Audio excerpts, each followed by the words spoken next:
আসসালামু আলাইকুম।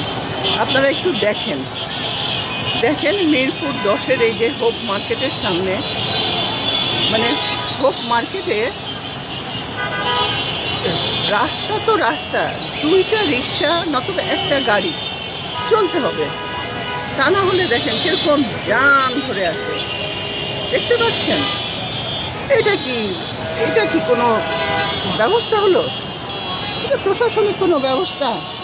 একটা মানুষের হ্যারাসমেন্ট, মানুষের সময়ের কোনো মূল্য নাই। আপনারাই বলেন, মানুষের সময়ের কোনো মূল্য নাই।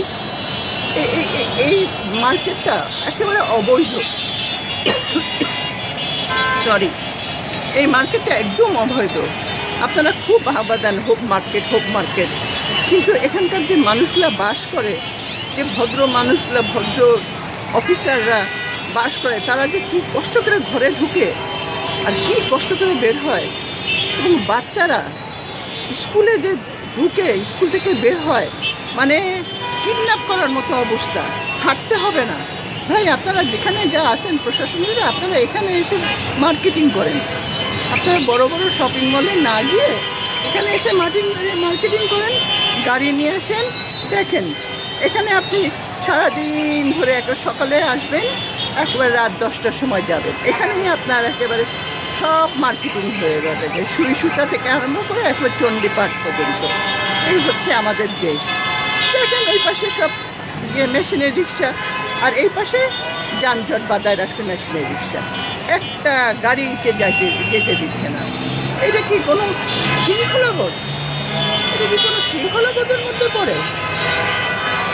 মসজিদের নিচে ঠিক আছে, মসজিদের নিচে ওদের ইনকামের জন্য দোকান দরকার, ঠিক আছে, ওরা দোকান রাখছে, কিন্তু এই রাস্তায় কি, এই রাস্তায় কি বলেন? এর ভিতরে দেখেন, এখানে একটা রাস্তা আছে, বুঝে যাচ্ছে এটা বাড়ির ভিতরের একটা রাস্তা। ওইখানে দেখেন একটা দোতলা বা 9তলা একটা বাড়ি হচ্ছে, তার নিচে একতলা দোতলা প্রিপারেশন রেখেছে মার্কেট তৈরি করার জন্য, যে এখানে ভিতরে মার্কেট তৈরি করবে, এখানে ঢুকবে। মানে এখানে তো গরু ছাগল বাস করে, কোনো মানুষ বাস করে না, কোনো ভদ্রলোক বাস করে না। এটা বস্তি এলাকা বানায় দিছে। এই মার্কেট না উঠালে এই আমরা জনগণরাই এখান থেকে মানুষকে সাথে ওই গুলাগুলি দিয়ে মারামারি করে উঠাই দিব। সরকার আপনি এটা উঠাই দিবেন, কীভাবে উঠাবেন আমরা জানি না। হাউজিং কর্পোরেশন কীভাবে উঠাবেন আপনাদের হাউজিং প্লেসটা, আমাদের কীভাবে রাস্তাটা বের করে দিবেন সেটা আপনিও জানেন। আর বড় রাস্তা সরকারের, সিটি কর্পোরেশনের, এটা আমার হেডেক না। তারপরেও আপনাদেরকে দেখাচ্ছি। দেখেন সিটি কর্পোরেশনের হেডেক রাস্তাটা কীভাবে জাম মুক্ত করবে, এটা পুলিশদের চিন্তাভাবনা, ট্রাফিকদের চিন্তাভাবনা। কিন্তু আমার বাসার সামনে এই যে এরকম দোকান, এবং আমরা ঘরে ঢুকতে পারি না, রাত 12টায় 1টা, সারা রাত ঈদের সময় সব মানুষ মানে গিজগিজ করে, অসুস্থ মানুষেরা আরও অসুস্থ হয়ে যায়।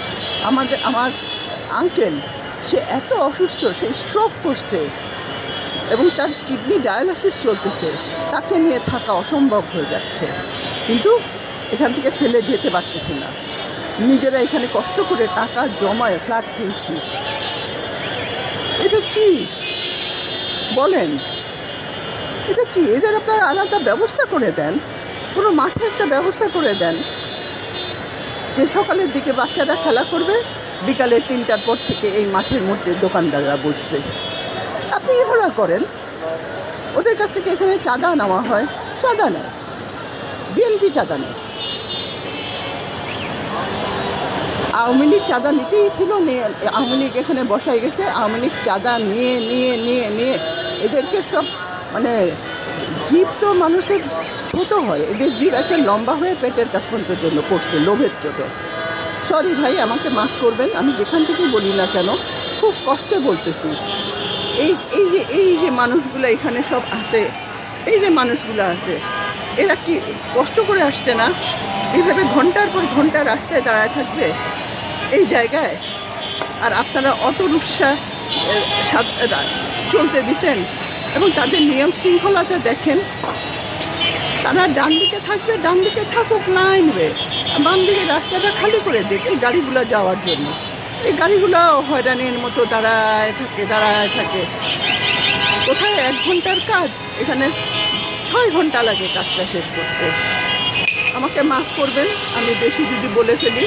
কষ্টের কথা বললাম ভাই, সবার কষ্টের কথা। আমরা যারা এখানে থাকি তাদের সবার কষ্টের কথা বললাম। আমি কোনো অনৈতিক কথা বলিনি, কোনো রাজনৈতিক দলের কোনো কথা বলিনি। আমি ওগুলা কোনো কিচ্ছু আমি জানি না। আমি শুধু জানি আমার নিশ্চিন্ত জীবন। আমি শুধু জানি আমার পরিপূর্ণ সুন্দরভাবে বাসা থেকে বের হওয়া, বাসায় ঢোকা, আমাদের বাচ্চাগুলো যেন ঠিকমতো স্কুলে ঢুকতে পারে এবং স্কুল থেকে বের হতে পারে, এবং কোনো রকম যেন অনৈতিক কাজকর্ম এই মার্কেটের মধ্যে যেন না হয়। সেই কারণেই আপনাদের কাছে বলা। প্লিজ আপনারা একটু বিবেচনা করেন, দেখেন এবং সবাইকে জানান, শেয়ার করেন যে গুলশানের মানুষ, উত্তরার মানুষ, বনানীর মানুষ এরাও এখানে মার্কেটিং করতে আসে।